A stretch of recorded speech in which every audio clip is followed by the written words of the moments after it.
Chapitre 107. Jésus avec sa mère chez Jeanne, femme de Couza. Le 13 février 1945. Je vois Jésus se diriger vers la maison de Jeanne, femme de Couza.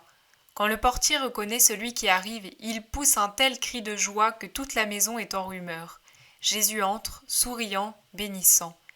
Jeanne accourt du jardin tout en fleurs et se précipite pour baiser les pieds du maître. Couza arrive aussi.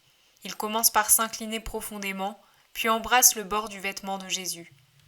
Couza est un bel homme, d'environ 40 ans, pas très grand mais bien bâti, avec une chevelure noire qui commence à avoir aux tempes quelques fils d'argent. Il a les yeux vifs et foncés, un teint pâle et une barbe carrée noire bien entretenue. Jeanne est plus grande que son mari. De sa précédente maladie, elle ne garde qu'une maigreur prononcée, toutefois moins squelettique qu'auparavant.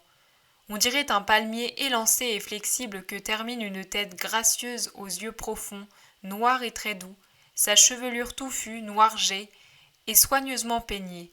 Son front lisse et dégagé paraît encore plus blanc sous cette sombre couleur. La teinte naturellement rouge de sa petite bouche bien dessinée se détache sur des joues d'une pâleur délicate, comme les pétales de certains camélias. C'est une très belle femme, et c'est elle qui, au calvaire, remet la bourse à Longinus.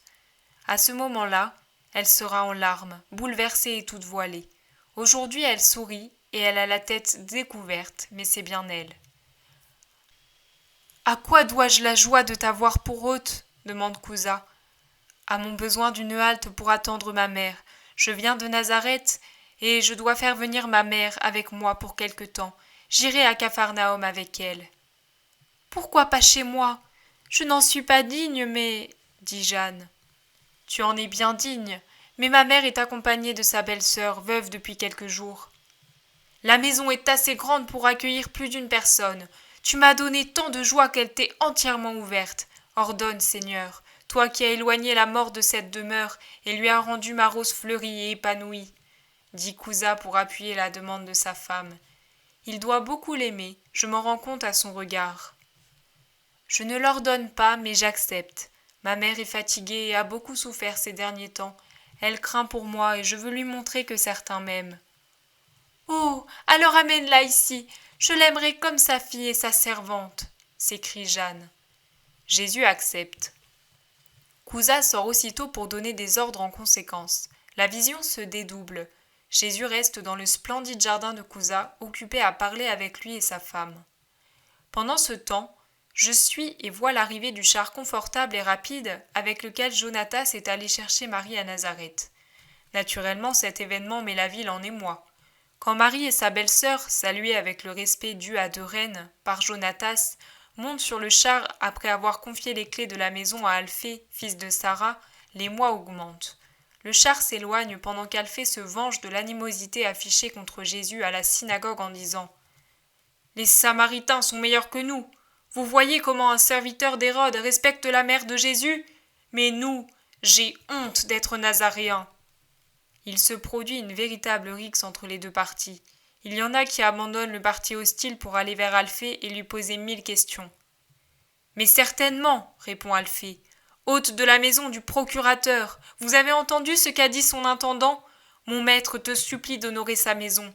Honorer, vous comprenez ? Or il s'agit du riche et puissant Couza, et sa femme est une princesse royale. Honorer, et nous, ou plutôt vous lui avez lancé des pierres. Quelle honte ! Les Nazaréens ne répliquent pas et Alphée parle avec plus de force. Bien sûr, quand on l'a lui, on a tout. On peut se passer d'appui humain. Mais vous paraît-il inutile d'avoir Couza pour ami ? Vous paraît-il avantageux qu'il nous méprise ? C'est le procurateur du tétrarque, le savez-vous ? Ça vous paraît peu de chose ? Agissez, agissez comme des Samaritains envers le Christ. Vous vous attirerez la haine des grands. Et alors je veux vous y voir, sans être du ciel ni de la terre. Imbécile, méchant, incrédule !» La grêle des injures et des reproches continue pendant que les Nazaréens s'en vont, tout penauds, comme des chiens déçus. Alphée reste seul comme un archange vengeur à l'entrée de la maison de Marie. La soirée est déjà bien avancée lorsque le char de Jonatas arrive, par la route splendide qui longe le lac, tirée par de robustes chevaux au trot. Les serviteurs de Couza, qui sont déjà en sentinelle à la porte, avertissent et accourent avec des lampes qui augmentent la lumière du clair de lune. Jeanne et Cousin accourent. Jésus aussi apparaît en souriant, et derrière eux le groupe des apôtres. Quand Marie descend, Jeanne se prosterne jusqu'à terre et salue. Louange à la fleur de la souche royale, louange et bénédiction à la mère du Verbe sauveur. Cousin fait une inclination plus profonde que celle qu'il a jamais pu faire à la cour devant Hérode et dit « Béni soit cette heure qui te conduit vers moi, béni sois-tu, mère de Jésus. » Marie répond d'une voix douce et humble « Béni soit notre Sauveur et les hommes bons qui aiment mon Fils. » Ils entrent tous dans la maison, accueillis avec les plus grandes marques de respect. Jeanne tient Marie par la main et lui sourit en disant « Tu me permettras de te servir, n'est-ce pas ?»« Pas moi, lui. Serre-le et aime-le toujours, et tu m'auras déjà tout donné.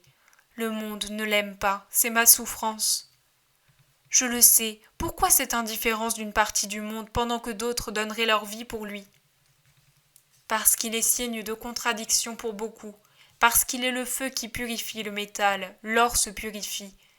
Les scories tombent au fond et on les jette. Cela me fut dit alors qu'il était encore tout petit. Et jour après jour, la prophétie se réalise. « Ne pleure pas, Marie, nous l'aimerons et le défendrons, » dit Jeanne pour la réconforter. Mais Marie continue à verser des larmes silencieuses que Jeanne est seule à voir dans le coin à demi obscur où elles sont assises. Tout prend fin.